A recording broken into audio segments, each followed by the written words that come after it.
Welcome to the Simpleton Podcast for all the news fit for the kingdom of heaven. How are you doing, Laura Heeman? Doing good, Clark Massey.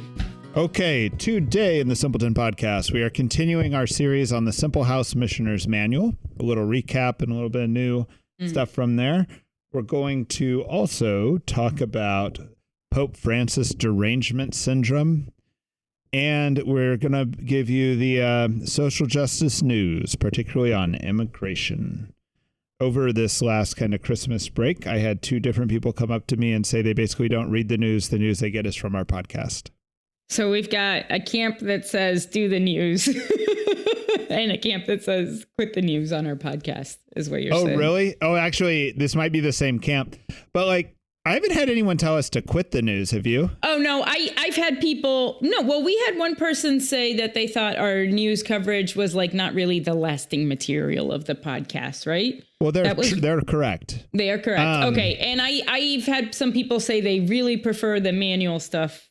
Yeah, we've had people say that. I haven't had anyone tell us to quit the news. So I think that's a different idea. All right. Well, maybe I'm exaggerating here a little bit, but right. You also just kind of insulted our whole segment. But anyway, yes. All right. All right. But before we get to there, it is bitterly cold here and we're working with the homeless. And there is a invention from times long ago that I think is completely forgotten, but it's must have been very common because they're very available, like on like eBay type stuff. I'm showing this if you're watching YouTube right now. It looks like a silver flask. Okay. It is made by, this one right here is the Johnny G1 hand warmer. Okay. It is full of kerosene. It has an internal wick. Wow. And somehow the GIs and people of old were running around with flasks of kerosene, lighting them and keeping their hands warm. Like they would keep them in their pockets, or where would they? I don't know. I was thinking pockets, but so the reason why this is so relevant to Simple House is we got a bucket of these. They're really like, they're not hard to find if you're looking for them, and they're cheap because no one seems to even know what they are. I just took the top off so you can see kind of the wick here. I've literally never seen that or heard of it. And you pour the kerosene in this like white stuff below it. So it looks kind of like an enormous lighter that slow burns. Okay. Oh, wow. And most of them seem to be made by the Aladdin Lamp Company, which is still in business today. And they make all the lamps for the Amish. They make kerosene lamps. Okay. Wow. Yeah. I don't know. Do you put it in your pocket? It doesn't seem like a flame could work in your pocket. That also seems dangerous. So have you been giving that away or? That's the question. So we're going to do testing this week. We don't want to kill anyone with carbon monoxide, but it's just weird that people 50 years ago thought this was a great solution to the problem. And now we're afraid to even hand them out because we're afraid people will kill themselves with them. Right. Well, I don't know if homeless people in DC do this, but it gets a lot colder in Kansas City than it does here. And you describe people like using like a can and yeah, we even interviewed a homeless guy about this. He said that the homeless outreach service here would take tuna fish cans, pour wax in them and put like a thick wick in it and hand them out as like heaters, you know? And he said that with a single candle that you put a cover, like a blanket over your head. And he says that you will get so darn hot in that little like candle. Like people would make like little teepees with this. Right. With a blanket and a candle. And he says on the coldest days, you'll get so hot, you got to get out from underneath that blanket. Wow. You know? So although he described it to me and I was able to ask every question I wanted to, I still can't imagine it. I can't even figure out how. Well, how do you not burn down the blanket is my question. But and by the way, people do. Like we visit homeless camps where people's tents have burned down. Okay. That's not an unusual, but you also just don't know how drunk they were. Yeah. So it's kind of a question of were you burning a candle and completely wasted? Yeah. So. When I was in Girl Scouts, like really young, the leaders did an activity with us where we cut like coffee cans. We cut like a little hole in the coffee can and turned it upside down. And then you would put a little fire in it and cook on top of the coffee can. Right. It's an interesting idea. So the reason why this is so relevant is like this weekend, it's going to get down to 0 for like 24 hours. And there are people who do not go inside and refuse to come inside, even if a bed is available for them. And in DC, they used to round these people up and just force them, like almost like force them into the facility. you know? Yeah. So I don't know, like the question is like, are you going to save a life by giving away these kerosene heaters? But it's also just kind of crazy to hand someone a little firebox. Yeah. that we're asking basic dumb questions like, can you put a firebox in your pocket? Like, I'm pretty sure that people 50 years ago will be like, what? Why would you do that? You have to have common sense to use this. What are you saying? You know? All right, let's move on to our real content here. All right. Yeah. Let's introduce manual material by kind of recapping. And I want to throw something kind of a new take out there. I'm stealing a lot of this content from someone that I'm not going to identify. In the field of like poetry, it was like done before there was academic poetry, before there were literature departments, there were great poets. And there was this kind of rise of the academic poetry that happened, I don't know, like in the 19th century at some point. And the poets who had like done great things up to that point were alarmed by this. You know, like this was not a welcome thing, you know? And it really has kind of changed that field in a way, right? Like it was used the to be. problem was like systematizing art, or that's part of it. Yeah, I'm trying to build up there in a logical way, but yeah, that's almost the conclusion. The idea is that like it used to be that you would just like sit, feel a need to do it, want to do something great, and then you would like do it. And if it was great, it could not be denied. Like the world could not deny the greatness of your poetry or of your art or whatever it is, right? And if it wasn't great, it wasn't great, and that was fine too. And if you sat down to do something great and you realize you don't have something great in you, that's okay. Usually the reason why people want to do something great is for social acclaim anyway, and there's other ways to get social acclaim than to sit down and write something great. All right, so anyway, but as the rise of the kind of academic professionalization happened, I think Emily Dickinson was a poet at this time, and once again, she was doing it the old way, like just doing it by herself as a recluse, not caring if it ever comes out, you know? We now are in a situation where like the goal of poetry is to get published in the Poetry Journal or to be published in the New Yorker. And then you're kind of like qualified to go teach poetry or to be called a poet, right? But that type of system of gatekeeping and professionalization in MFA degrees doesn't end up with timeless poetry usually. Right. And the art institutes don't tend to produce a great number of, you know, Van Goghs, you know, and it's just kind of true about like wanting to do something great that's truly different doesn't come from systems like that. And when I was hearing this explained as like something that has happened in the past, and I don't know what to call it. It's almost like the friend of a mediocre art, but an enemy of a truly great art. I don't know if that's true or not, you know, that something along those lines seems to be the point. But this has happened in the spiritual life. Like the codification of theology and scripture study and all these things where it's like, hey, you can go get this degree and then have this like mastery of it is just like false. Yeah. You know, if the church fathers came back, none of them had theology degrees and they would be a little bit horrified by the whole concept. This could be, you know, just another way of explaining why Thomas Aquinas quit writing, you know. So the great, you know, I said this to Simple House Missionaries earlier this week, and I meant this to be a very controversial statement, but it wasn't controversial, apparently. Everyone just agreed. Everyone just agreed with it right off the bat. The controversial statement I was trying to say was like, if you study scripture for 30 minutes a day, wrestle with it and take it seriously, for 10 years, you will know scripture far better than if you had a PhD in scripture. And then the kicker is most people would prefer to have a PhD in scripture. Well, yeah. And I wonder if you could say that it's easier to get a PhD in scripture. Almost certainly it is, you know.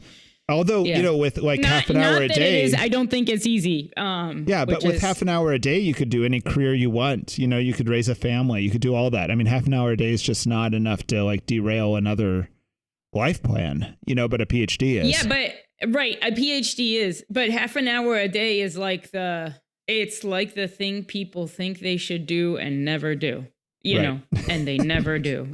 I mean, people do. Obviously, people do. But it is. And there's nobody, you know, there's no one checking on you. There's not a grade. There's not a timeline. There's not a, there's no measurement of progress. There's no merit badge attached. And that's what the spiritual life being set out by the manual is about. Right. It's like, it's not the idea of like, hey, here's this certification course where you get a merit badge at the end. It's like, if you're going to do something great, which the only real great work really worthy is like your heart and God and your relationship. Yeah. You know, it's kind of like beyond art, beyond poetry, beyond all these things. I mean, those things are good too and could be very great. But like this idea that you're going to get close to God and get more to the true meaning of life and to the whys and the whats and the self-knowledge and things like that is the great work of man. Yeah. You know? Yeah. And no one's stopping anyone from doing it. Yeah. And no one can sell it. Yeah. Yeah. And I think that's very interesting. And I think that like when theologians and scripture scholars are honest, they're honest about this, you know? I mean, some scripture scholars are also doing the half hour of prayer with scripture, right? Right. Yeah. It's not, they're not mutually exclusive. Right. Or longer or whatever. But let's talk about some of the risks here. Like, for example, like when I was in business school, grad school, I was trying to study a finance PhD. It became clear to me that the professors said there's a distinction between business schools. They're the business schools that do case studies, and they're the bit more the economics business schools. And the economics business schools have this attitude of like, look, we're academics, we're professors. We can't teach you business. What we can teach you is econ and statistics, and that might be useful in business, right? Yeah. And then the case study business schools would hire more like, you know, hey, I was, you know, CEO of Chrysler for 3 years, and then he would teach a class at Harvard Business School, and you'd read case studies, which always are really well written. I mean, business school can be a very entertaining place. And it's a very entertaining way to get educated if you're going the case study route. But it's also not clear that can you teach business? Is it even teachable? Yeah. You know, and the same's true with kind of like theology and the spiritual life. It's like there's the teachable part of theology, which is important, but the same way statistics and econ is important. But it's actually, is it actually business? Is it actually the spiritual life? I think at the end of the day, no. Like you can just like probably the devil knows every single point of theology. Right. And has a terrible spiritual life, you know? So I think we just need to be kind of honest about that. And like another example is like the whole American academic system is based on kind of like research and pushing a field forward. And after a while that gets kind of dumb. Yeah. You know, like if you go study scripture, you're going to end up studying like the authorship debate of Isaiah. Yeah. Right? Are there two authors? Are there one? Are there even three? How did it happen this way? How did the text get composed? What part is by who? Whatever. Right. And it's like the reason why a dude in the Middle Ages stood up at night by candlelight transcribing scripture so that it would survive another generation and gave his eyesight for it is not have anything to do with the importance of the authorship debate. Right. You know what I mean? It has the importance to do like, is the meaning of life in here or not? You know? So I think the real, you know, work of the spiritual life is a work that can't be handed to people. It's much more kind of like the Desert Fathers when they like take on a new pupil and they're like, oh, great. You want to learn? Well, goodbye. Go sit in your cell all week, read some scripture, pray all the Psalms, and we'll talk for 30 minutes at the end of the week. And then you got to go back and do that for a lifetime. Yeah. You know? And I think your spiritual friendships are the people who along the way you compare notes with. Yeah. Mm-hmm. Okay. Well, that was kind of like a different approach. That was just kind of a way to summarize what we're trying to do here. But let's try to summarize what we've already covered. So we started this manual topic with this idea of, is even basic self-knowledge easily available? And surprisingly, it's not. Example, like, do you even know when you're happy? Do you even know how to become happy? Yeah. You know? And then we kind of went from there to like, all right, well, once you realize that there's this enormous problem, what type of spirit quest do you go on? Do you like on some Native American spirit quest, or like, what's it look like? Right. And I do think there's something to all these spirit quests, you know, I'm not trying to mock them. I actually think those were people trying to take the problem seriously. Yeah. And, you know, we say, you know, probably silence, asceticism, prayer, some type of obedience to the church is the way to begin this like journey, you know? And really the journey is not, although we use self-knowledge to help motivate it, it's really not about self-knowledge. Right. It's about all the most basic philosophical questions. Why do you exist? What is the purpose of life? What is the meaning of life? How do you like become, in a sense, one with God or in love with God and receive his love? How do you do all that? How do you heal from, you know, this taint that you have in your urges and things like this, right? Like that's kind of the real goal. And that's the real philosophical. I feel like those are the, like when real philosophy was done many, many years ago, that was the goal of the philosophy. And I feel like now the same problem that has crept in, this academic idea of like needing to always publish and discover something new, has kind of moved the field of philosophy away from the why do we exist? What's the meaning of life? You know, things like that. I feel like you know more about that than I do, but what are your thoughts? Well, no, I think when you describe kind of the academic field, it's like clickbait PhD, like theses and dissertations, right? It's like, it's not the meat of it. It's like, how far can I, can I push this? But yeah, sometimes it's like that, like clickbait, and sometimes it's like completely like people tell me what the PhD dissertation topic is. And I'm just like so bored by even the statement. I can't even imagine reading hundreds of pages on it. You know what I mean? Yeah. You know, the way verbs are used by Kant or something. I don't know. It's like, oh man, you know, even Kant doesn't want to read that. Right. It's not enough, you know, to even have these philosophical questions, have the self-knowledge. The only reason why you're going to spend that 30 minutes or start this journey of the 7-story mountain or whatever you want to call it, like this like great work that you're undertaking to come to God, you know, and see the face of the Lord. The only reason why you're going to do that is if you actually have hope and faith that it's doable or that there will be fruit from it. Yeah. You know? Yeah. And it seems like the normal way in the spiritual life is God doesn't want you to get reassured every moment. It's not like every 30 minutes you spend, you know, trying to work on the spiritual life, he wants you to have that merit badge. Yeah. Because somehow that destroys the whole process. You know, if you're constantly measuring your progress, your pride, and you defeat the process itself, right? So every once in a while, you'll look back on yourself a year later and see, wow, something has changed. Yeah, and you'll get some satisfaction. It's normally much later. Right, these moments are few and far between where you get the satisfaction, but you are always laboring in the hope and faith, you know, and that's the call. That's the call of the spiritual life. Yeah.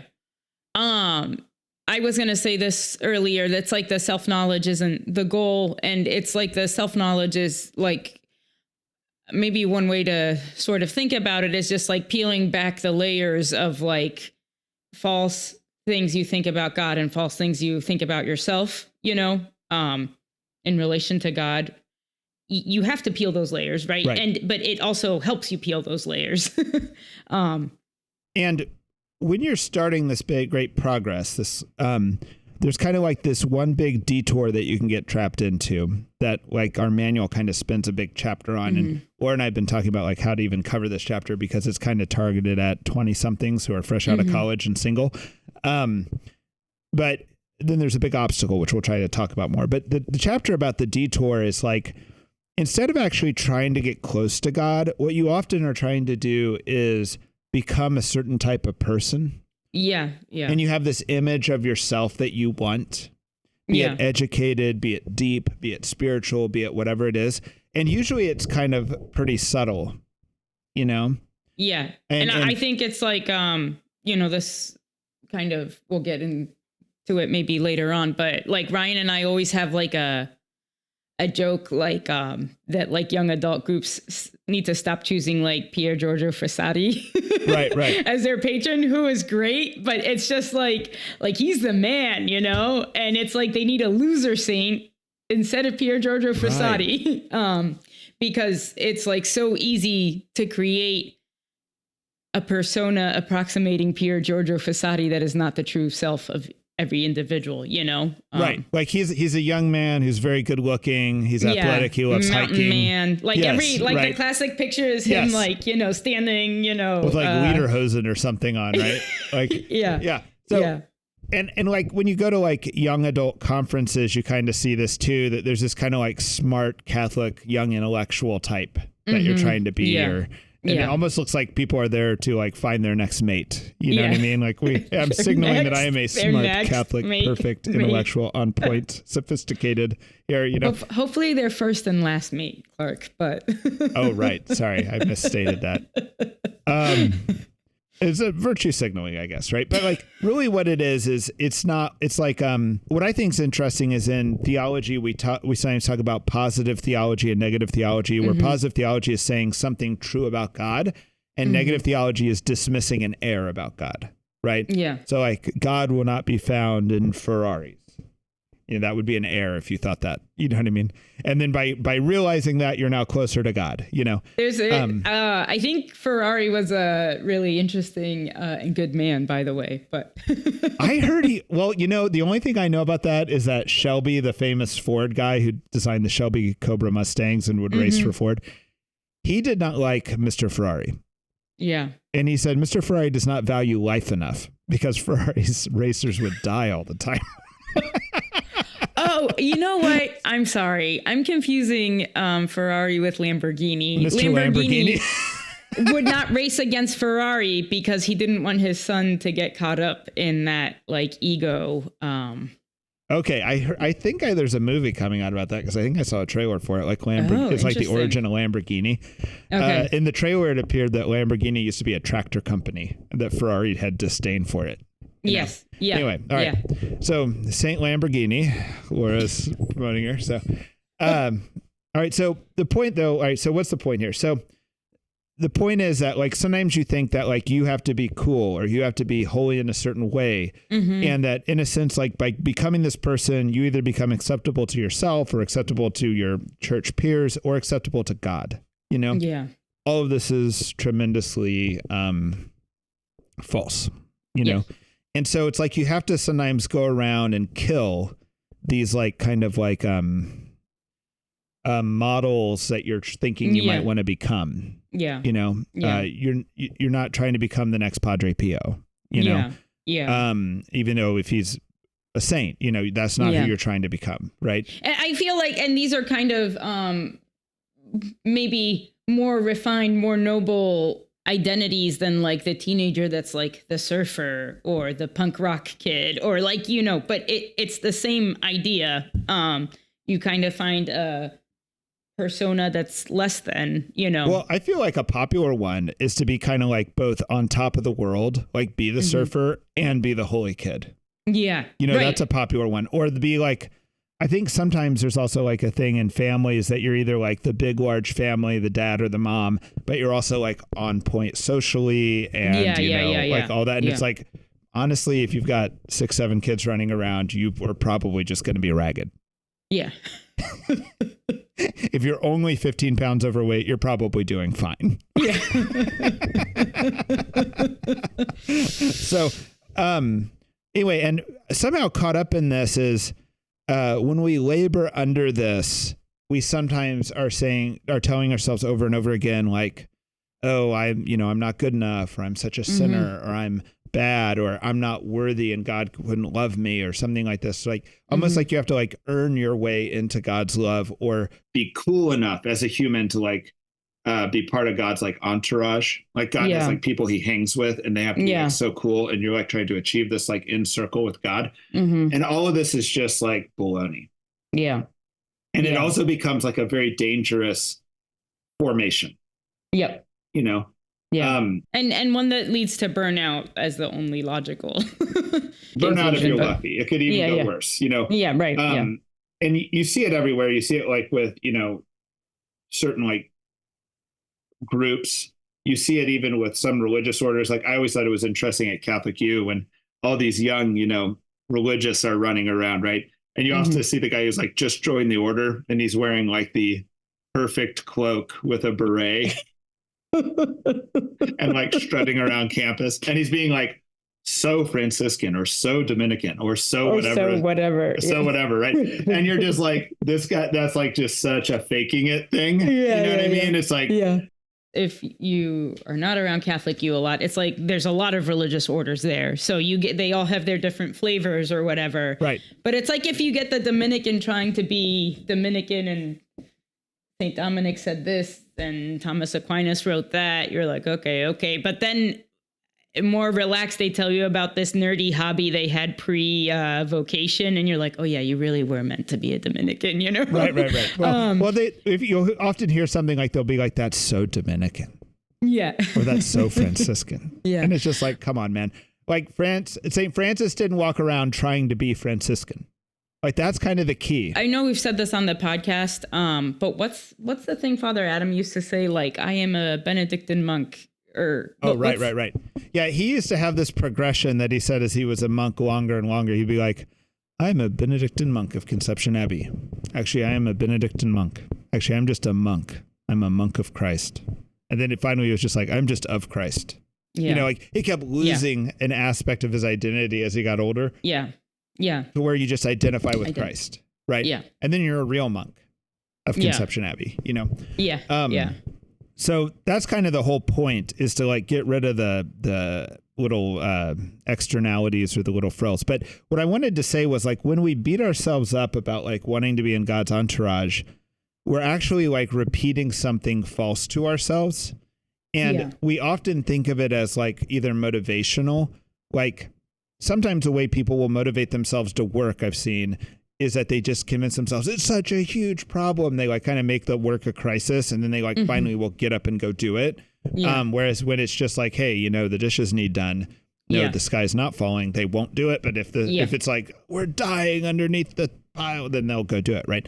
Yeah. Not a great way to motivate yourself to work. If that's the way you are, I don't know, maybe keep doing it. But it's definitely not good to be like motivating yourself in the spiritual life by calling yourself so evil and so bad. And so this is not really humility. This is actually a formation in a heresy. Yeah. You know, so you have to break from that.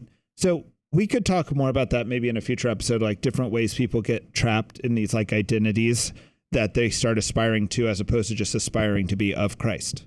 Yeah. You know? Yeah. We have, like basically a list in our manual of different sort of misconceptions or false identities that people tend to take on that are common. And I think we have like maybe like 20 or so. I don't know. I don't remember. That's how many right. Exactly. They all focus 17. On the 20 something though. Yeah. And I think, right. Yeah. Like there are different ones for when you're 40 and when you're a mom or a dad. And there's some that you and I do not yet know of. Right. Yeah. The unnamed ones yet to be discovered. Yeah. I think it would be interesting to talk about in the future. Even if it's not for a whole audience, I think it would be useful, even if it's not the stage of life you're in. Right. So that's like the big distraction. Like if you're kind of doing your half hour a day or whatever your spiritual exercise is, you don't want to fall into making it a big work like that. Yeah. Right. The other thing that is like kind of like what you start to realize when you undertake these works is oftentimes you realize things that are obvious to other people. Like if we were to ask everyone else, like what my problem is, you know, they'd be like, oh, you're a people pleaser, or you're really proud, or you're arrogant, or you're kind of an a-hole, or you're, you know, like whatever your problem is that everyone else sees, you often start figuring out, you know, and it's not a moment to go beat yourself up about it. That's just pride. You know, it's a moment to accept the problem and to start thinking it through and working on it, you know. The other type of problem that you start uncovering, which is kind of the main new topic for today, bad faith. All right, I'm stealing the term bad faith from, I believe it's from transcendental philosophers. Their idea was that people are full of contradictions and they know it, and they hold them and try not to rationalize them. Yeah. You know, I'm trying to think of what, I mean, it seems like there's a lot of common ones that are held, that are almost, you can make fun of them, but aren't really our problems so much. Like, maybe you're always trying to look your best, but then you say that looks don't really matter. Right. Yeah. Huge contradiction. Right. Or say you, you know, like somebody might come up to you and say, God didn't create the world. The Big Bang did, you stupid. Science has proven this. And it's like, did that just solve any problems at all? Like, did you just answer any of the whys, the wheres, and what causes the ultimate causality, you know? Like, it's just this kind of like weird thing where it's like they feel like they've discovered something and they honestly are smart enough to see through it, but they don't. Yeah. Yeah. I recently saw a sketch from a comedian where he's like, the big sky daddy created everything, or nothing created everything. Who's the stupid one here? And it's just like, people think that big sky daddy is such a like great jab, you know? And I just like loved it because he owned the critique, you know, like, fine, I believe in a big sky daddy. Am I the dumb one? Right. Yeah. He was much funnier when he said it, but you did fine. You don't have a live studio audience here, Laura, to laugh at your jokes. Yeah. That's Otherwise, the big problem. I'd be like so funny. Sometimes it's like outright contradictions, like spending time on how you look and saying beauty doesn't matter. But I think also there's just like a lot of incoherent things that people believe that have a very thin veneer of justification, you know? It could be something like real basic and deeply spiritual, like you're kind of working on yourself like only you matter, when really you also know that God's got to be the one who does it, you know, like some contradiction like that. But often other times it's like you're doing something in your career, your parenting that you kind of know is wrong, but you don't want to face up to. And it's been bothering you really subtly for a long time. You know, and like you yell at your kids more than you should, but hey, we got to get things done around here or whatever. Right. And you don't ever mine it. That could be it. Or I actually like, you know, something that's really shook me in the last like, you know, years of kind of like America seeming like it has more chaos and stuff is like just how deeply people are biased by their self-interest. Like that's something we've written about in the manual is like all these quotes that it's basically church teaching that, you know, your self-interest will bias your reason. It will compromise your reason. You know, I am just shook by how much it compromises people's reason. Yeah. You know, and to think it's not also compromising mine is crazy. Yeah. You know, so those are the things though that you start seeing as you're like kind of on this journey is like scripture is going to be nudging you and God's going to be nudging you towards these like accepting that, hey, maybe there's a bigger deal here, a bigger problem, or that maybe you're living in bad faith. And lots of times you're going to actually end up with like paradoxes, you know, things that you can't quite rationalize, you know, like just because you recognize that there's some bad faith in your life, that there's something you are avoiding reconciling, doesn't mean that you actually have the capability of reconciling it. Yeah. You know? Yeah. And I think that's probably the next thing we should cover when we go back to the manual. Yeah. Is like, then what are the tools you use to reconcile or to accept maybe even the mystery of paradox? Yeah. You know, we're very afraid of like our biases these days. And there is like just a big help in saying like, oh, I have this bias. Now I can think through this, understanding I have this bias. And at the end of the day, I can say I did my best trying to consider this other side, you know, and it's like actually can be very freeing, you know, but. Yeah. You know, I you know, just an example in my own life is like, I would like to think I do great ministry, but it's been years since I've had to do this, but like damsels in distress, like women in abusive relationships and stuff. I used to make bad ministry decisions about that. It was kind of like a kryptonite. Like I would give money too freely or believe them too readily and things like this. Right. And it became like obvious there was a pattern there that like, you know, I needed to figure that out, you know? Yeah. And I don't think ever like figured it out. But like when I do have someone giving me a sob story and she's like a woman in distress, I like take a step back and I go, I have an inherent bias towards this. Yeah. I need to bring a few other people in to make sure I'm not going to do something stupid. Let's go, you know? So. Yeah. I mean, I think we've had more than one conversation where you've said like, okay, I'm just going to lay out this scenario and this is my plan. And what do you think, you know, but which is good. I think we've talked before in this podcast about people doing ministry where they get kind of too deep into it, where it's like their own pride and stuff is like caught up in trying to help this person. Yeah. And that's just terrible. It ends up in bad ministry, right? but it just because you name that and you say other people do it doesn't mean you don't do it too, Yeah. And you have to know that you might do it or might be doing it. And you have to be seeking out the other people to help self-correct, because it's not like you say, oh, that happens, therefore I will never do ministry. Right. That's not really a solution, Yeah. Yeah. All right. Yeah. Shall we go on to our next topic? Is it immigration? What's our next topic? Pope Francis. Oh, yeah. Pope Francis derangement syndrome.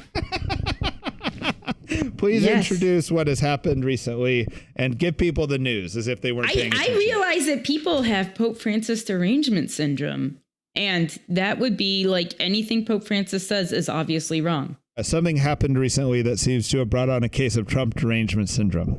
Can you explain what happened and its reception? What happened? Okay. So the Vatican released a document called Fiducius Supplicans, if I am saying that correctly. And it is a document about, it's I think the last in a series of documents in answer to the German bishops and other questions about marriage and homosexual unions, etc. And this document says that the church stands by its timeless, definition and understanding of marriage, and that it basically affirms everything the church has taught about marriage, about homosexual unions, etc. And it also introduces the idea of like how you might bless gay people or a gay couple that is seeking a blessing from a priest. Right. And I would summarize it as it's only a short document, maybe 4 or 5 pages, and about it's half easy of to it, read. It's about half of it is this is not to validate it. This is being very clear to not confuse people as to church teachings in this and to not make it an overly liturgical thing or a liturgical thing at all. And then the other half of it is about blessings are just very simple things that people get at all times. And there's all these biblical examples that just basically explaining what blessings are that like So I think like a large part of the document is actually like limiting, and it's like the German bishops wanted to like make some kind of right for blessing gay unions. And it's like, no, we can't do anything that is a liturgical blessing or regularizing or whatever. That might be the wrong word, but anything that looks like a liturgical approval, you can't make a right for it. You can't make official blessings for this or whatever. And then the sort of blessing that it does talk about is like an informal, a spontaneous, like simple blessing that you can just freely give. All right. What was the reaction to this? The reaction was Pope Francis derangement syndrome. I don't know. I think there is a faction of people that anything Pope Francis says, it's like automatic, like bucking up against, like they assume it is wrong because he said it, or they're going to find fault in it because he said it, because they think everything he said has been so crazy. But I realized that the other part of Pope Francis derangement syndrome is that they want him to fall on his face. I think that this document has been widely misrepresented amongst the more left and more right, or more liberal and more conservative Catholics. And I understand the motivation for like the sort of more liberal Catholics, or just even liberal media has really misrepresented it. And I think there's like 2 simple motivations. One is,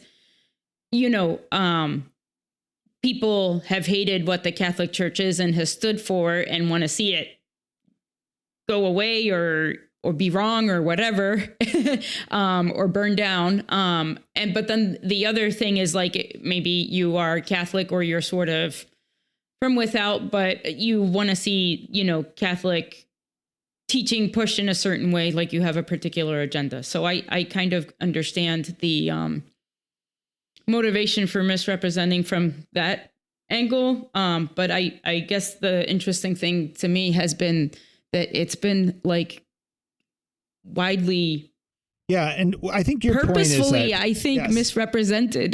The purposeful misrepresentation. The purposeful is the I don't key word, understand, right? and I think, by sort of more conservative Catholics, and I would say this, like, there might be a couple sentences that are confusing on their own, or like a choice of words that I'm like, ugh, or whatever. But overall, if you read the document, you understand what it's saying. Right. I think. Let's talk about this in our ministry, and also let's talk about possible motivations for purposefully misinterpreting things. Like in our ministry, we have definitely prayed with pimps and prostitutes at the same time. Yeah. And in that prayer, we're asking God's protection on them and things like that. Right. And there's also just got to be many times in the, everything from like in a Vatican audience to, a pilgrimage to whatever, where you just don't even know who's there and you're blessing a group, you know what I mean? So blessings are happening. Certainly, someone could try to have some agenda, some social justice agenda with their blessings, which is kind of stupid. That they're already wrong before they even started, regardless of the form they give it, But I think that blessings have to be quite general. Like I even think of like, I've had arguments with people where we are really on different pages and they may even hate me. They're like my enemy, and I will pray for a blessing on my enemy. Yeah. You know what I mean? Well, I think there's two things that the document says that one is like, you can't bless something that is not in accordance with God's plan. That doesn't mean you can't try. It just like doesn't happen, right? Like it has to conform to like God's. So that's one thing. But another thing that is in this document is like God is blessing all of us generously at every moment of the day, and He's blessing a gay couple, and He's blessing the pimp and the prostitute, and He's blessing people that are in irregular marriages, as it points out. Just by being part of the wonder of His creation, He's blessing just by existing every second that God holds us in existence, Right. But I do think I thought about this like because one of the criticisms is like the document says, like, for example, people are on pilgrimage and they spontaneously ask the priest, for a blessing. And to me, this is very easy to imagine the situation. You get somebody that's not that Catholic join their mother on the church pilgrimage to Rome, and they are moved by the beauty of the whole thing, and they want to ask for a blessing. That's like an easy to imagine situation, Or you have people that are maybe got married pre-conversion and have kids together or something, and it's sticky and they're struggling and they want God, they want God's blessing to persevere. Or, there's just like so many imaginable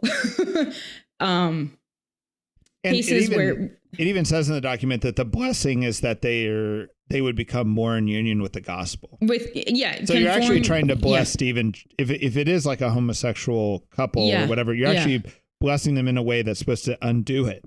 Yeah. But which I don't know if that's their intention, but that's what the blessing is. Yeah. But that in ministry, I kind of wondered, I was like, is maybe part of the thing here that like we have prayed with a great variety of people in really difficult and sometimes very ugly situations, and have brought priests out with us to pray over them as well and to bless them, and we've seen this happen and we've seen it be beautiful, and we don't know if it's going to bear fruit or not in their lives, but we hope that it does, and I just, like, you and I have both been in a lot of those situations, and sometimes people ask for blessings on things that you're like, I cannot and will not, pray for that, but I'm going to say another prayer. Yeah, you can pray for what, And I think that's another thing in this document is that it is not saying a priest must bless every gay couple and every irregular marriage situation that comes up to them. That's not, it's not. So let's talk about why it's misinterpreted, particularly on the right, because if you hate the church, you're always going to misinterpret. That's why when people kind of are critical of Francis, like, hey, he says things that could be misinterpreted. Everything can be misinterpreted. If they hate you, they will misinterpret I also you. like one critique is like, well, look what James Martin went and did. And I'm just like, James Martin is going to do whatever James Martin wants to do. Who knows this what is he was like, doing you before cannot this. write a document for him, you know? And it's like, he already, I think the document emphasized that it should be informal and spontaneous, you know? And it's like, he called the press right to come photograph his blessing. So he's already in violation. Yeah. Well, I guess what I'm trying to get at is like, like in the olden days, if you're conservative, you'd want to make sure you distance yourself from anything that sounded racist or anything that sounded elitist or anything that sounded like these things that you could be accused of. Right. And at this point, it's like they just accuse everyone of everything. There's no way that you should guard your words for fear of that, because you won't say anything, because they will figure out how to make it racist what you're saying if you're against them, you know. But I think, though, to get to actually the core of why the conservatives are misinterpreting, I think there's two things happening. One is the conservatives are sometimes playing politics with the church, where Pope Francis is their enemy. Like you said, maybe they want them to fall on their face because they're thinking of the church as like a political thing that they're trying to influence. Terrible way of viewing the church and your pastor. He's literally, if you're Catholic, you believe he's your pastor. If you don't believe he's your pastor, you're not Catholic, you know? But the other thing going on here that's kind of interesting is I think they believe that the culture war is like the most important thing happening. Right. And in a little bit, let's talk about like whether or not the culture war is actually a sideshow of what's happening. But it's also clear just from your context of like, this is actually in response to German bishops. The culture war in Germany is a very different culture, is a very different moment than the culture war here. Yeah. You know, their bishops are on a different page than the USCCB right now. Right. Yeah. Yep. And the questions they need answered are questions that maybe we needed answered in the 90s. You know, I don't think it's the questions we need answered now. Like if you think of it being directed to the German bishops, I think this is like a very limiting document. Right. So if you're asking Pope Francis to participate in the culture war in a good way, i.e. the American culture war in a good way, I just think that's a failed, that's just not what's going to ever happen. And I don't know that you really even should want it. You know, he's not going to be the hero for that fight, nor should he be. Yeah. You know. Yeah. One thing that I found like very moving, I think there's always this big question, you know, and it's a political question, like is Pope Francis favoring the kind of leftier bishops, you know, and being too hard on the right bishops, and that's not fair and whatever. And I don't know why he's doing everything he's doing. But I heard this priest give a homily on this, and he said something that I was like a correction to me that I found very moving. And I think sometimes I think of the kind of fringe elements of the church. I'm like, you know, it's like, are they going to schism? And there's part of me that wants to say like, well, let them, you know, they're not, you know, they're kind of a drag. And he just pointed out like Pope Francis is right to want to keep these bishops in the fold of the church, and that not so many hundreds of years ago, a man, you know, had some gripes with the church, and it has caused not totally irreparable, but great damage that has not healed yet today, you know, and it had a huge domino effect. And it's like the Protestant Reformation is so sad, you know, and I think it's just, we want to keep everyone in the folds of the church. Right. All right. Now on to the social justice news. Okay, this segment of the social justice news is going to focus on immigration because it's kind of the hottest topic right now. Is it the hottest topic right now, or is no one talking about it? Everyone's saying no one's talking about it, which makes it quite the thing that they're talking about. All right, here is what's going on with immigration. We are now so let's define three types of immigration. There's legal immigration, there's illegal immigration that you catch, and there's illegal immigration you don't catch. Three types. Okay. the illegal immigration you catch is now outpacing the American birth rate by month. So every month we are apprehending and allowing in. When we apprehend people, we don't turn them away at the border. We actually bring them in. We are apprehending and bringing in, processing, and releasing more people at the border than Americans are born. That's wild. That's wild. At this point, this presidency will have more people cross the border illegally and be apprehended than the last 3 presidencies combined. Okay. And we've also been getting evidence since our last podcast that this is all kind of getting exposed most recently, that what's going on is like you're hearing about like Texas busing people, you know, like, hey, immigration can't just be our problem. It's got to be the whole nation's problem. Right. Which is kind of genius. But they're not the ones doing it. The Biden administration's doing it. So what's come out is that as people cross into Arizona, they're being brought to government-funded facilities run by nonprofits. The nonprofits have been identified, and these nonprofits are then they're somehow working with the airlines and the federal government to put them on planes and fly them everywhere. Well, just think about that. They're being put on the same commercial planes. I just want to clarify something. Yeah. There were like a few infamous political stunts, right, of busing people that were done by There's local politicians. There's still mass busing happening, actually. Texas, at least. Well, no, my question is this, though. Is this what you're saying? Like DeSantis bus people, right? They bus people to Martha's Vineyard. Martha's Vineyard. But you're saying that the government...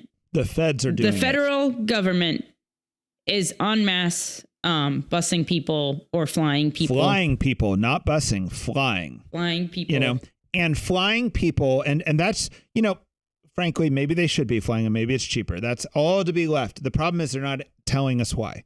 So the federal government is taking people, sheltering them by nonprofits, paying for that, putting them on planes, putting on the same commercial planes that you could be flying on. These are not special dedicated flights.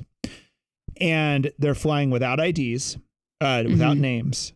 They're just like have paperwork that says like no name given, you know, being put on commercial flights with very different standards than American citizens are given, obviously. They're being shipped around the nation to different cities. You know, Denver, Chicago, all these different places are getting inflooded by the migrants coming across the border, very deliberately being dispersed, right? It's also known, been caught by journalists, that children are this is happening to children too, that, you know, we already covered that there's like, I can't remember the numbers. They were well in the 5 figures of children coming over and being... At some point, I think when we covered it, there was the idea that there were 85,000 children unaccounted for. Yeah, which was not the total number that came. It was just 85,000 that we lost in the system a year. But that was like that wasn't total in the whole life of the program. That's like regularly happening, right? And there was a whistleblower that reported that these kids were being handed to kind of unscrupulous adults. Well, the problem is that no one has a name. No one has paperwork. You don't know who their adult is. They're not like doing genetic testing to verify people are the adult. So they're basically on very like shoddy procedures handing kids over. And then we broke down the ages of the kids and did that in a previous podcast. And I was expecting all these kids to be like 16. You know what I mean? Like how does an infant get across? No. Yeah. There's plenty of very small kids in this process who are getting handed out and over, right? And then what's happening with them that's come out is that they're being flown out of the Phoenix Sky Harbor Airport. Most of the stuff that's come out is about Phoenix. In the middle of the night on chartered jets, you know, so they're not flying with you on your normal commercial jet, but they're kind of getting their own chartered flights, which is in the middle of the night. Maybe that's when the planes are available. It's also sketchy as heck. You know what I mean? Now, the thing that's really sketchy about this whole thing that the regime is doing, and it's so funny because if you like, you know, if 5 years ago me heard me call the U.S. government the regime now it's just natural. They're just the regime. You know, the thing the regime's doing that is so weird is these nonprofits who are processing them are not allowed to talk to reporters. The airlines are instructed not to talk to reporters, and the regime is not giving interviews. Yeah. Right. And you could have a reason I would love to brainstorm what the reason is for doing this. You could have a reason, but they don't want to say their reason. They don't want to defend their reason. They don't want to defend their process. They don't want to even acknowledge it. Yeah. Right. Yeah. That is the incredible unjust thing that's happening, and it's all being done in the name of justice, but it's unjust. Well, and I think this is a great example of bad faith, right? Like, well, we don't want to give, answers because we want to protect these people that, have suffered these great hardships and whatever. And we want to protect them from, you could be done in the name of protection, but you're putting children in incredibly vulnerable, dangerous situations. That just doesn't even hold, though, because the directors of the nonprofits are not vulnerable people. They are not allowed to answer questions. Oh, yeah. Right. So the directors of the nonprofits are running a public trust, and they're not open to journalism. Right. And I'm saying, I think this would be bad faith, or I think this would be naive, that secrecy is necessary to protect the children so that nobody knows where they're going or whatever, Well, that's fine, but you can talk about secrecy. Meaning like you can give an interview in the Biden administration and say, we are doing this at night. We're doing it secretly. Oh, sure. We're hiding it because we need to protect them. But they're not even giving that interview. That's not even happening. Yeah. Right, sure. There's not even transparency of that. Right, like when the police gives an interview about an ongoing case or something. like we all know the witness protection program exists. Yeah. We all know basically they're taken care of, right? Yeah. We need to know that. We don't need to know where they're at. Right. Right. So this is happening, and then Catholic Charities is getting some blowback along with this. Same with some Jewish groups. Like here in Kansas City, I've worked with different immigrant resettlement programs. One is JVS, which used to stand for Jewish Vocational Services, and it used to relocate Jews after World War II, but now just relocates refugees in general, right? And Catholic Charities has been in the business of taking government contracts to relocate refugees. So there's just some kind of corruption here. I've talked about this before, that when some of the workers who work with people, I'm not going to say some, it's now the norm, that if you're trying to work with immigrants coming over, and historically, if it was a woman, you could tell her to just say that she was abused. And if she's abused, now she has reason for refuge, and the U.S. government will take her in, right? And you didn't really care whether or not it was true or not. You just cared to get her in. Yeah, to get her safety. Yeah. And now they're kind of giving that type of code. If you just cross and have the right words to say, you're given the refuge. Your next. This is why it's hard to get facts, because no one's answering questions. But what it appears is happening is you're essentially given a court date 10 years out, and you're released. Wow. You're also given an amount of money, and I've heard the amount of money ranging from $1,000 to $5,000, and depending on where you're at, you might be given shelter. So you're getting benefits, and you're getting a court date so far out it's not relevant, and you're just being coached to say something, and that gives you automatic refuge. And it's not like Mexicans coming over. It's Chinese, it's Africans, it's Middle Eastern people. It's literally people who, I saw an interview of a guy from Africa who regretted coming because he's like, I came to America with one idea. I spent my life savings to get here. It was all a lie, So he basically gave his life savings to get to Mexico, pay human traffickers who are cartels, get to the U.S., got flown to New York City, is where he was making this statement, got some benefits, and was like, you know what? This was not worth my life savings. I wish I was back in Africa. Yeah. So we're just this is just so dark, And what it reminds me of is I remember when Biden first took office. By the way, I'm not trying to say Biden's the beginning of the problem. I think Biden is a very small pawn in a much bigger problem here. But when he first took office, within a couple months, we bombed Syria. I think it was Syria. And he didn't do a press conference. No one did a press conference on why we bombed Syria. Right. And I remember that, the normal knee-jerk reaction, conservative news was like, well, he's just too mentally addled. They're afraid to put him in front up to answer questions about this bombing. And, that could be true. But to me, the much bigger issue is we have a government or a regime or whatever you want to call it that kills civilians and won't answer questions. What is that? We have a government that traffics children in the middle of the night on airplanes and won't answer questions. Yeah. Well, you can assume the best. I mean, that's what we did with pedophilia in the Catholic Church forever. Of course they wouldn't do that. I heard you're saying they do that. Of course they wouldn't do that. Yeah. Right. I don't know what they're capable of, but I know that if you don't answer questions and you don't do it in the light of day, you're up to something bad. Well, I think this is going to be a more publicly asked question as Epstein details come out, right? If they even that's part of the darkness is why is now Epstein details coming out and why is it not even coming out in mass? They're not giving us all the details. Why is there not a big investigation? They're just operating in secret. Aren't we currently in an investigation? I don't really understand it. I know we got flight logs. That's all I know, Okay. I think they've got a lot better evidence than flight logs. Okay. Well, there's an idea that a Florida judge was going to go after him and he was told not to because he was owned by the government.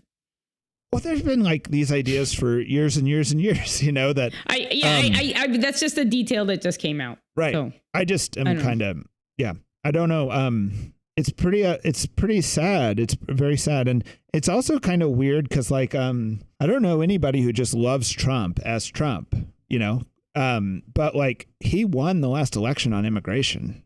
Yeah. And it's gotten so much darker and worse than that point. I just don't know what they're thinking. It just seems like he's going to win again with this stuff. I honestly cannot say. I don't know. I don't know what it seems like. Well, then do you mind if I digress? Yeah, I wanted to digress to feedback also, which we didn't delve into too deeply, but is kind of related to some of the stuff we've been talking about. I think the feedback's great. Do you want to summarize it or do you want me to summarize it? You can summarize it, but I might like to read a specific line from it. You summarize it. So we asked for people to give us their best idea about this desire to burn it all down that we see, right? And we got a good piece of feedback from an avid listener that was this desire to burn it all down is not just a left-wing problem. It's also a right-wing problem, Which describes the papal document. We just, everyone wants, Right. This person the only kind of good justification they said is they kind of feels like people searching for meaning and people banding together with a cause and a group. And that's the motivation behind it. And that certainly is part of the motivation. Right. Is there more you want to add to that? I liked, wait, I'm looking for it. She said, I think extremists on the left and right think that modern life has become incomprehensible. In my view, people who are engaged in this sort of thinking on both sides tend to be finding meaning by acting in groups with shared purposes that they believe in. I thought that was a good insight. Yeah. And she also kind of said that maybe there's not a connection between all this action and the rise in the suicide rate. And I kind of agree with her on that. I think we called it the suicide cult of the West because it's just such a funny phenomenon that the type of woke ideology on the left that can only exist in a Western nation, does not exist in China, does not exist in the Middle East or is an Islamic nation, is actually trying to tear down the only environment that kind of allows it. But so the suicide of it is of its own culture, not. Right. It's something from our culture that can only exist in our culture, trying to destroy our culture, which in turn destroys itself. Which is just such a weird problem, probably the historical problem is your culture trying to dominate every other culture and exterminate them. We have something from within trying to exterminate us. Yeah. And I do agree. I don't know that it's actually linked to real suicide. It's just, that's what we meant by that. Yeah. My view, is that there's only kind of three groups right now. There's the establishment, the anti-establishment, and the woke. So the establishment are just people who benefit from things staying the way they are. They're either in power or they have a way they're making money off the way things they are, or maybe they just already made their money, people who already got their cheese. If you've got $1 million retirement saved up and own your house, you might just be for more of the same because chaos or change is not necessarily good. Yeah. You'd rather keep it going the way it is, right? And then there's the woke, which I actually think is so passé at this point. but they are still real. They're still like this ideologically driven group that I think is the useful idiots of the establishment. Mm-hmm. I don't think Biden is woke at all. I don't think any of the people who are really holding the reins are woke. Mm-hmm. But they're using the woke kind of as the hooligans of the regime. Yeah. And this is common. Like, I remember when we had a place in Nicaragua, Nicaragua got into unrest, and these students and these pensioners were protesting. And then I started receiving news that the students and the pensioners were getting beaten up by a motorcycle gang. And I'm like, what? Because I think of motorcycle gangs as anti-establishment people. Yeah. Why do you beat up pensioners and students, Mm-hmm. And I talked to a buddy of mine who's like an expert in Latin American politics. And he's like, oh, every regime down there has a group of hooligans that live in public housing and get all these benefits from the government. And then when something happens, they can call them out, so they don't have to call the army out to beat up the students and the pensioners. Yeah. You have this like plausible deniability that the biker gang did it. Yeah. And China does this too. They have these like ultra nationalists that like when they want someone to like burn American flags and, go after Americans or go after the Japanese are kind of the big enemy, the big perceived enemy of China. Also, they kind of like fan the flames of the ultra nationalists and kind of give them permission to start acting out. But then when they like need to do a deal with Japan, or when the Japanese prime minister coming over or something like that, they'll like basically tell those guys to knock it off, And so this is kind of like a normal thing in a regime to have useful idiots, right? I think that's who the woke are right now. I think that's Black Lives Matter right now. And so do you think the establishment sort of panders to them by letting them sort of define the rules of how we speak and what we can say? Yeah, you pander to them.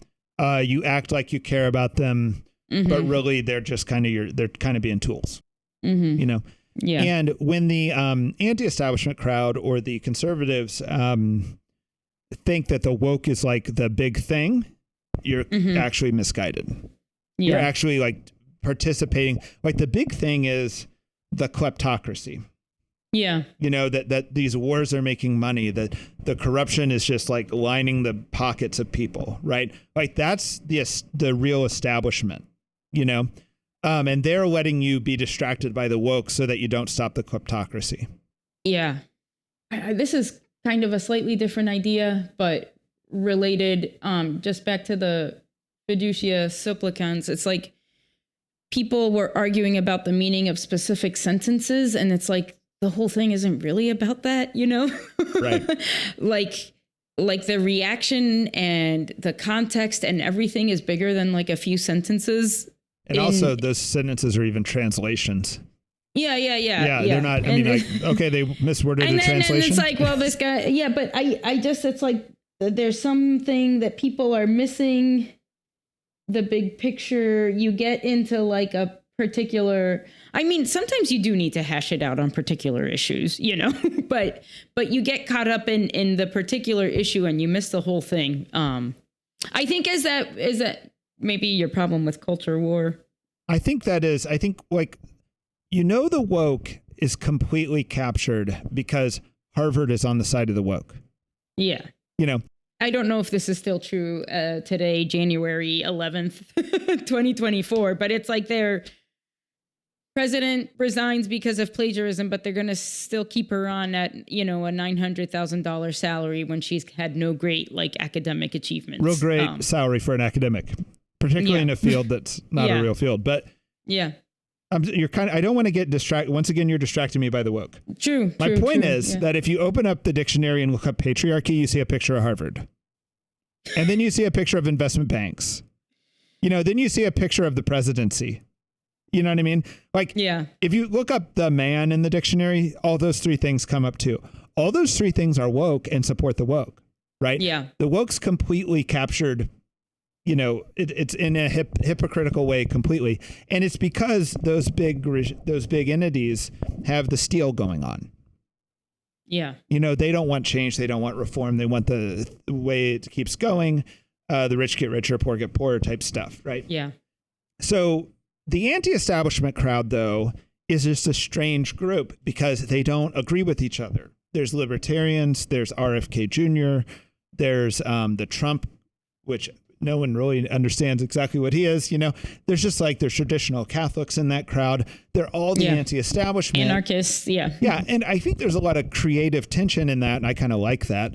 But they are going to have to, if we're going to have a new establishment, they're going to have to organize a little bit better. But yeah, I think that's the scene right now is establishment, anti-establishment, and woke is servile to the establishment. So you need to kind of understand that we're looking for a better regime or a better establishment. We're not trying to just defeat wokeism. It's interesting because I think it appears that the establishment is servile to woke. It has been for the last few years. And you're saying it's the opposite. I think it's the opposite. I think you're right. Yeah. I think you're right. But I think that's an interesting flip from what it appears. Yeah. I think that's what they're selling. They want you to think that woke, like they want conservatives fighting woke. Yeah. They don't want conservatives fighting them, the establishment. Yeah. Right. It was kind of like when, so that's kind of my view of the world right now. And so we had this listener a while back write us a letter that said, don't get too far in the culture wars because you end up losing your mind. I think that's just still right. And I do think these culture wars are a distraction. Yeah. That your culture is going to be formed by your family, by your parish, by your local community, not by headlines. Yeah. And so if you're going to build culture and work for good culture, do it locally and then work for, I don't even know if there's a way to get regime change, but that's what the real hope is, I think. Yeah. In a way, RFK Jr. is doing better than anyone expected right now.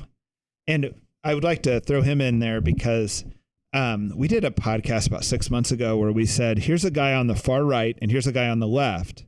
And they both believe that populist uprisings happen, right? And when populist uprisings happen, it's not a person of the people who arises. It's actually an elite with sympathies towards the people who arise. And that he somehow gets the elites kind of calmed down that they're not going to be thrown to the pitchforks and the torches, but he also takes care of the people. Yeah. And like, and actually loves and respects them, it seems to me. Yeah. And that is an interesting prophecy for RFK Jr. because that's kind of like the role he's trying to fit. You know? The old Chinese curse, may you live in interesting times. I just think we're kind of, I keep thinking that's where we're at, like we live in interesting times, love God, pray, I keep asking people what should we do? And they say, well, we should just convert them and make them all Catholic. And I think they're right. But I kind of think that the Catholicism that is going to emerge out of this is going to be more masculine. A Catholicism that's not afraid to be more violent. It's something that we've kind of weirdly discarded as almost not Catholic will be kind of the flavor of the next version. Yeah. I was talking with Ryan this morning about how when our oldest was little, he would take him to the playground and let him do all these wild things, that were dangerous. And I could not be there. Right. I couldn't watch it, but I thought it was good that he was doing it, Right. Yeah. And I think that is, a way that the sexes complement each other. Just the sensitivity and the anxiety and all that is not the masculine. Let me give an example. If you just turn the, clock back 80 years or something like this, right? People for entertainment were watching Westerns, all the time. Yeah. And if you've got a serial Western hour-long show, every week it's a different meditation on justifiable homicide. Your hero next week will confront a confusing situation where he might be justified killing someone. And that's what Westerns are, right? So they were constantly, and when you show it, it's you don't want to show these Westerns to your kid because you're this is kind of violent, Yeah. But that was considered normal and appropriate for kids, 8 years ago, right? Yeah. And now we're kind of on to Paw Patrol, where we just worry about volcanoes. We don't worry about enemies and things like this, right? And the question in my mind is, there's going to have to be people who kind of like fight for civilization. And I don't necessarily mean with guns, but I just mean like, there's just going to have to be people who stand up and do kind of things we think of as like classically manly, you know? Like bishops in the past have rode out into battle, you know? I don't think that should necessarily come back, but there's somewhere between that and where we are now that we're going to be moving to. And you think that culture war is not this? No, I just think, I think there was like, I think the people who created nations and founded civilization had to have a certain violence to them that we no longer have. Yeah. And, you know, like, I think we talked about this separately, that like, historically conservatives are people who maintain civilization. And liberals are people who push civilization to go to the next level and to try new things, right? And conservatives for the last so many decades are just yappy little dogs. Like we just kind of, you know, complain, you know, and we don't maintain anything. We don't create anything. We don't build structures. We just are yappy dogs, right? And frankly, being a yappy dog is easier than doing the real job, you know? Yeah. I just think that the next generation is going to have more of the real work in front of it, you know, and it's not going to be like pick up some litter out of the ocean, although God bless you if you do. Yeah, good. Yeah. But the real work's going to be like try to have a court system that's not corrupt, or try to, you know, it's just going to be a different work, you know? Yeah. So much more the work that I always imagined someone in Mexico has had to do, you know, or a third world nation, you know, which is sad. Yeah. Yeah. Yep. The Johnny G1 hand warmers. What era are these from? What I don't know. Okay. I don't know when they fell out of service. Okay, I would be curious. This one I have in front of me. If anyone thought they had a family member that had used one. Oh, well, here's the deal. The one I'm looking at right now is after 1970. It says patents 1960, 1969, 1970. Okay. By the Aladdin Manufacturing Company in Minneapolis, Minnesota. And I bet these things are all over Minneapolis. I've looked at all of them. I have one. We got a box of them. We have one made in Japan, and the rest are made in Minneapolis. Okay. All right. All right. God bless you, Laura. See you later, Clark. Bye.